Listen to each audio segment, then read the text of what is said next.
Jadi para ahli tafsir menghubungkan terkait dengan ayat surat tersebut dengan surat Al-Adiyat. Makanya kebanyakan manusia hidup di dunia ini menyombongkan diri, angkuh, ingkar kepada Allah. Kenapa, Pak? Apa sebabnya? Mereka tidak mau ibadah, mereka tidak mau sholat, mereka tidak mau belajar, tidak mau taat kepada Allah. Kenapa? Kenapa, Pak? Jawabannya sudah jelas di dalam surat Al-Adiyat, surat yang ke-100 ayat yang ke-8. Manusia sangat cinta kepada hartanya. Orang itu kalau sudah cinta terhadap hartanya, orang itu kalau sudah cinta dunia, yang terjadi apa? Allah ditinggalkan, Allah dilalaikan, Allah dilupakan. Itu kalau sudah cinta terhadap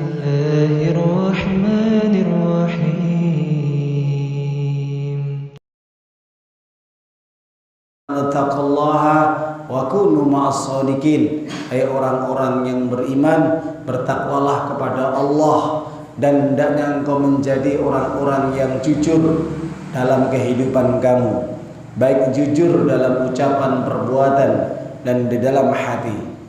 Maqala Rasulullah sallallahu alaihi wasallam, Nabi bersabda, ittaqillaha tsumma kunta wa bi sayyidil hasanatan wa khaliqin nas bi khuluqin hasan. Hendaknya kalian bertakwa kepada Allah, jagalah perintah Allah, jagalah sholat, puasa, dan ibadah-ibadah wajib yang lainnya dalam kondisi apapun, sakit, sehat, miskin, kaya, sempit, longgar, sibuk, dan juga dalam kondisi yang mungkin ada waktu yang digunakan untuk ibadah, baik dalam kondisi safar, perjalanan dimanapun tetap ibadah, jangan sampai engkau tinggalkan. Wa bi satal hasanatan muah, dan hendaknya engkau iringi perbuatan buruk, dosa-dosamu dengan banyak melakukan kebaikan atau amal soleh, maka kebaikan itu dapat menghapus, menghilangkan kesalahan-kesalahan dan dosa-dosamu. Dan hendaknya engkau senantiasa pergaulilah manusia, hendaknya interaksi dengan manusia dengan cara yang baik, dengan cara yang sopan santun, lemah lembut, dengan cara yang dicontohkan oleh Nabi, dengan akhlak yang mulia. Maka mudah-mudahan itu bisa memberikan manfaat untuk dirimu dan juga untuk orang lain. Iqra'ul Qur'an fa innahu ya'ti yaumal qiyamah syafi'al yasabi. Senantiasa hendaknya engkau bacalah Al-Qur'an. Jangan sampai engkau meninggalkan untuk belajar Quran, membaca Al-Qur'an, terus baca Quran. Karena Al-Qur'an nanti pada hari kiamat akan memberikan pertolongan, syafaat bagi dirimu. Bagi siapapun yang cinta, dekat, berinteraksi dengan Al-Quran, maka juga Al-Quran akan mencintainya, bahkan akan menolongnya nanti di alam kubur, bahkan sampai nanti di hari kiamat kelak. Khairukum man ta'alamal Qur'ana wa 'alamah. Sebaik-baik kalian adalah yang senantiasa mau belajar Al-Quran, belajar agama Islam, dan mau mengajarkannya dan mendakwahkannya. Karena di sini Nabi menyampaikan bahwa manusia yang paling baik mereka yang senantiasa cinta, dekat dengan agama, dekat dengan Al-Quran, dekat dengan sunnah, dan juga orang-orang yang mau belajar seperti kita insya Allah yang hadir di sini. Mudah-mudahan ini termasuk kita dari golongan orang-orang yang terbaik di sisi Allah Subhanahu wa taala. Amin ya rabbal alamin. Amma ba'd, rabbi israh li sadri wa yassir li amri wahlul 'uqdatam min lisani yafqahu qawli. Rabbi zidna ilma warzuqna fahma waj'alna minas solihin. Para jamaah Bapak Ibu yang dimuliakan oleh Allah Subhanahu wa taala, kalau kita mau memperhatikan dan menghayati, mentadaburi apa yang telah dibacakan imam tadi di dalam sholat maghrib, maka kita akan betul-betul merasakan nikmatnya apa yang terkandung di dalam firman Allah yang dibacakan di dalam surat Al-Alaq rakaat pertama, surat yang ke-96, dan juga surat Al-Adiyat rakaat yang kedua, surat yang ke-100. Allah SWT katakan di dalam surat Al-Alaq,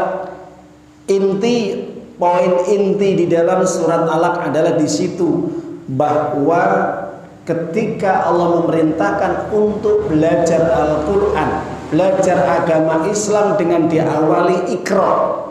Jadi kata-kata Iqra itu adalah perintah untuk membaca, perintah untuk belajar, perintah untuk ngaji, Pak mungkin.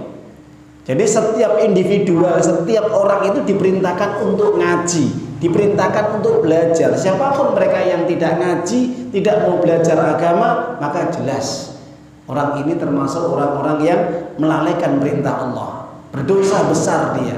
Karena belajar agama Islam, ngaji seperti ini, memahami ayat-ayat Allah dan hadis-hadis Nabi, itu merupakan kewajiban bagi setiap orang yang mengaku Islam. Rasulullah SAW sampaikan dalam hadis Ibnu Majah, apa di dalam hadis tersebut? Thalabul ilmi faridatun ala kulli muslim. Bahwa setiap orang muslim itu wajib untuk belajar agama Islam. Maka kalau dia tidak belajar, maka jelas berdosa besar. Kalau nanti dituntut oleh Allah pada hari kiamat, bagi siapapun mereka yang tidak mau belajar, maka nanti akan dituntut oleh Allah. Oleh karena itu, alhamdulillah, perintah yang diberikan oleh Allah kepada orang yang mengaku beriman, maka hendaknya mereka berbahagia, bergembira ketika mereka sudah menjalankan perintah Allah dengan kata-kata Iqra, ya, bacalah.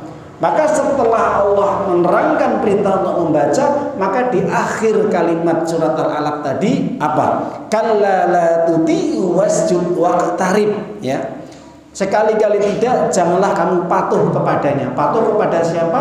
Patuh kepada syaitan, patuh kepada orang-orang yang membangkang, patuh orang-orang yang jauh dari Allah, jauh dari Al-Quran, jauh dari ajaran Islam. Jangan kamu ikuti orang-orang yang senantiasa jauh dari Allah, jauh dari Al-Quran, jauh dari ajaran Islam. Mereka akan menggelincirkan kamu, menyeret kamu ke dalam perbuatan maksiat.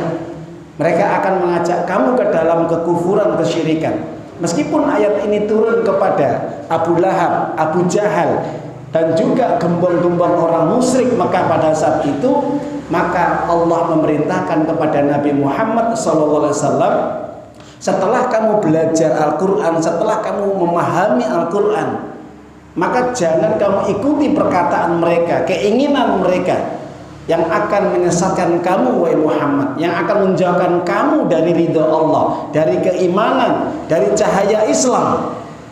Maka Allah perintahkan setelah Allah berikan larangan untuk tidak mengikuti, untuk senantiasa menjauhi keyakinan-keyakinan orang-orang musyrik Quraisy Mekah atau orang kafir, maka Allah perintahkan kepada Nabi apa? Wasjud waqtarib.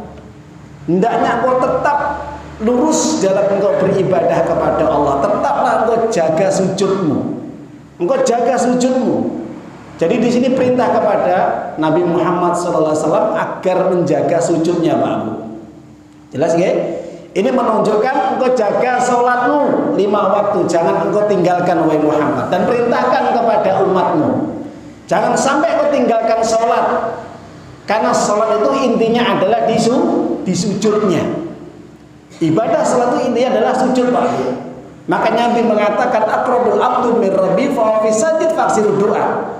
Tidak ada orang yang paling dekat dengan Allah kecuali dikala dia sedang sujud. Maka perbanyaklah dia berdoa kepada Allah Subhanahu wa taala. Jadi ketika orang sedang sujud, Pak Bungge, banyak berdoa, banyak meminta, memohon ampunan kepada Allah, dan juga meminta yang lainnya. Di samping dia membaca zikir subhana rabbiyal a'la, subhana rabbiyal a'la 3 kali, atau subhanakallahumma rabbana wa bihamdika allahummaghfirli dalam hadis Imam Bukhari Muslim ini, ya. Jadi bacaan doa, zikir, sujud dan ruku itu banyak sekali. Perbanyak juga doa. Terserah doa yang kamu minta dalam hati kamu, ya. Maka para jamaah Bapak Ibu yang dimuliakan oleh Allah Subhanahu wa taala, ini perintah dari Allah kepada Nabi agar engkau banyak sujud. Maka Nabi saja diperintahkan untuk sujud, untuk menjaga sholatnya, Pak Bu. Bagaimana dengan umatnya? Nabi sudah dijamin masuk surga, tetap diperintahkan untuk sujud. Jangan kamu mengikuti orang-orang musyrik yang mereka sujud kepada selain Allah. Mereka tidak mau sujud kepada Allah, mereka sujud kepada selain Allah, kepada berhala. Jadi kalau ada orang yang tidak mau sujud kepada Allah, secara tidak langsung sama sebagaimana orang-orang musyrik, mereka sujud kepada berhala, sujud kepada hawa nafsunya, lebih mengikuti hawa nafsu. Ini menandakan dia mentaati selain Allah, sujud kepada selain Allah. Jelas Bapak Ibu? Jadi terkait dengan ayat ini maka jelas bahwa Allah memerintahkan kepada Nabi dan umatnya untuk menjaga sholatnya, untuk banyak sujud. Kenapa? Karena orang kalau sudah sujud pasti dia akan dekat kepada Allah. Maka Allah katakan di akhir kalimatnya, waqtarib, hendaknya engkau mendekat kepada Allah. Jadi orang yang sujud itu adalah orang yang senantiasa dekat kepada Allah Subhanahu wa taala. Maka saya katakan tadi, orang yang paling dekat kepada Allah di waktu sujudnya. Maka di surat Al-Alaq ini intinya adalah kita diperintahkan untuk belajar, ngaji, memahami Islam, Al-Quran, sunnah-sunnah Nabi. Dan yang kedua, kita dilarang untuk mengikuti kebiasaan, keyakinan, ibadah orang-orang musyrik dan kafir yang menyesatkan kamu dari jalan Allah, melalaikan kamu dari untuk mentaati Allah. Dan kemudian Allah perintahkan perbanyaklah sujud, banyak sholat, dan banyak mendekat kepada Allah dengan banyak berzikir. Berzikir kepada Allah siang dan malam, dimanapun kita berada, perbanyaklah kita berzikir. Ya, jadi kata-kata waqtarib ini sebagian ulama tafsir juga mengatakan perbanyak berzikir. Kenapa? Kalau sampai manusia ini lalai dari mentaati Allah, tidak mau belajar, tidak mau ngaji, tidak mau memahami Al-Quran, tidak mau memahami sunnah-sunnah, tidak mau mendatangi majelis ilmu, padahal banyak pengajian-pengajian, bahkan di HP pun tidak mau mendengarkan, melihat ceramah-ceramah dan yang lainnya, lebih sibuk dengan urusan dunia, lebih sibuk dengan jual belinya, lebih sibuk dengan hartanya, lebih sibuk dengan anak dan istri-istrinya di rumah, atau sibuk dengan urusan-urusan yang lainnya selain Allah. Maka ini disebut manusia yang bangkang, manusia yang ingkar. Makanya di dalam surat pas tadi yang dibacakan Imam, surat Al-Adiyat, surat yang ke-100 ayat 6 sampai ayat yang ke-8, 3 ayat.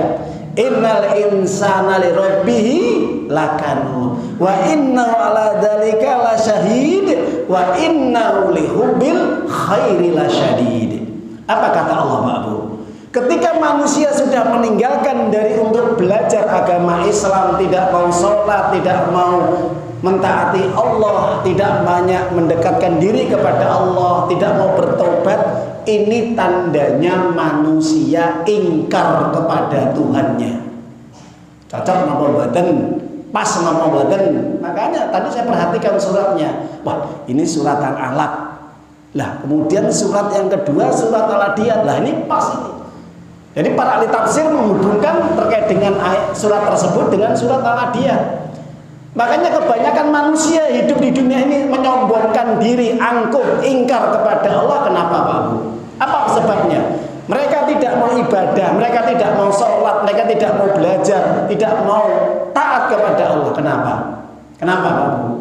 Jawabannya sudah jelas di dalam surat Al-Adiyat, surat yang ke-100 ayat yang ke-8. Manusia sangat cinta kepada hartanya. Orang itu kalau sudah cinta terhadap hartanya, orang itu kalau sudah cinta dunia, yang terjadi apa?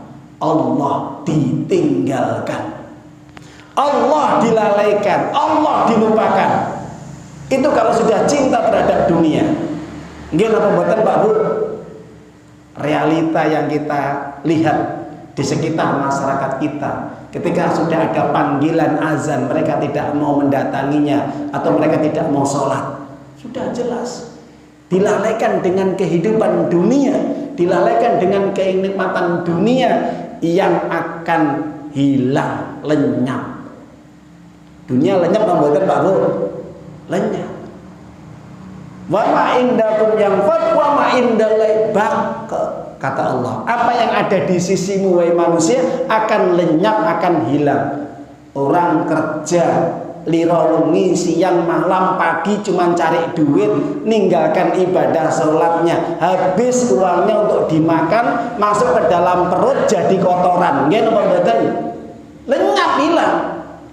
Apabila mereka cari harta siang dan malam untuk beli rumah, untuk beli mobil, untuk beli motor, ketika rumahnya kebakaran, ketika terjadi kecelakaan, tabrakan, bres, hancur, sudah rusak, motornya rusak, mobilnya renyek, hilang apa betul Pak Bu? Lenyap kata Allah. Jadi apapun yang ada di sisi manusia itu akan hilang. Baik hilang karena kebakaran, hilang karena tabrakan, atau hilang karena dicuri oleh perampok atau maling. Hilang Pak. Jadi harta itu akan hilang. Kalau tidak hilang akan kita tinggalkan sudah. Karena kita meninggal dunia. Yang abadi apa Pak Bu? Yang abadi apa? Yang abadi itu adalah apa yang ada di sisi Allah, itu yang abadi Pak. Apa? Amal soleh, amal kebajikan, itu yang abadi, yang akan terus mengiringi kita, menjaga kita sampai di alam kubur, bahkan sampai nanti di akhirat kelak. Nggih napa mboten Pak Bu? Makanya Nabi SAW bersabda dalam hadis Imam Muslim, yatba'ul mayit salasah. Jenazah itu diikuti oleh 3 Pak. Diikuti oleh 3. Apa saja? Yang pertama, maluhu, hartanya. Yang kedua, ahluhu, keluarganya. Yang ketiga, apa? Maluhu, ya. Amaluhu, yang ketiga adalah amalnya. Yarji'usnani wabqa wahid. Yang 2 akan kembali, yang 1 akan tetap tinggal bersama jenazah di alam barzakh, di alam kubur. Yarji'u maluhu wa ahlu, yang akan kembali pulang harta dan keluarganya, istri dan anak-anaknya dan cucu-cucunya pulang Pak. Enten Pak Bu. Orang yang mati, istri, anaknya, cucunya ingin tinggal di alam kubur, menemani mayat tadi, ada? Nggak mau. Sudah mati kok, tinggal Pak. Mungkin hartanya mobil atau motornya mungkin dipendem pisan di situ. Ya rugi, dijual aja jadi uang gitu. Nah itu harta, keluarga, istri, anak, cucu pulang Pak, meninggalkan kita kalau kita sudah mati. Siapa yang menemani kita nanti di alam kubur? Apa kata Nabi?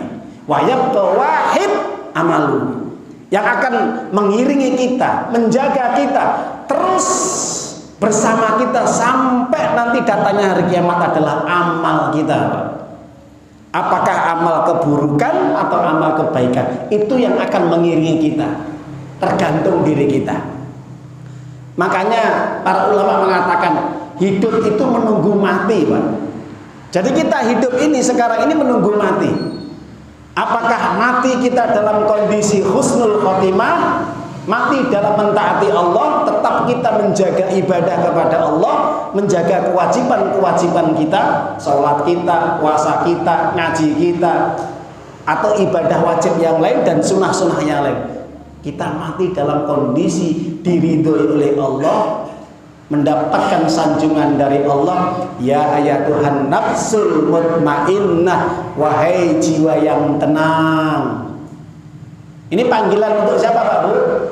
Panggilan bagi jenazah ketika dia meninggal dunia dalam kondisi husnul khotimah, dalam mentaati Allah. Mati dia, meninggal dunia dia dalam kondisi tetap mentaati Allah. Atau sebaliknya, mati kita dalam kondisi su'ul khotimah, dalam kondisi berbuat maksiat, berbuat durhaka kepada Allah. Makanya Nabi mengatakan ketika ada orang kafir yang mati semasa hidupnya tidak mau ibadah taat kepada Allah, maka malaikat maut dan malaikat yang mengatakan, ya ayuhan nafsul khabisah, wahai jiwa yang busuk, wahai jiwa yang buruk, keluar kamu dari jasad yang buruk juga. Na'udzubillah. Coba, mati itu ada 2, mati yang baik dan mati yang buruk. Meninggal dalam kondisi husnul khotimah, mendapat ridho dari Allah, atau meninggal dalam kondisi kita dimurkai oleh Allah. Maka jangan sampai yang menjadi teman di alam kubur kita amal-amal buruk kita, amal-amal buruk kita, jangan sampai. Karena kuburan itu merupakan riyadul jannah, Apa?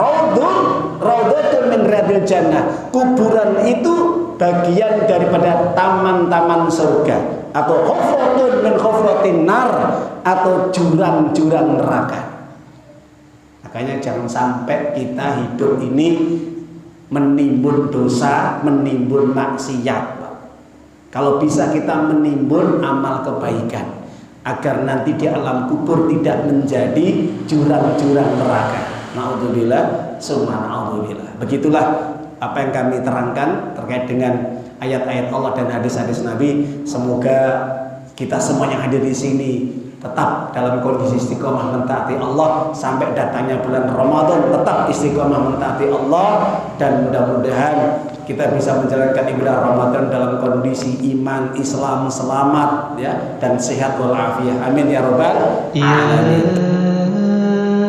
Ayyuhalladzina amanu ittaqullaha haqqa tuqatih wa la tamutunna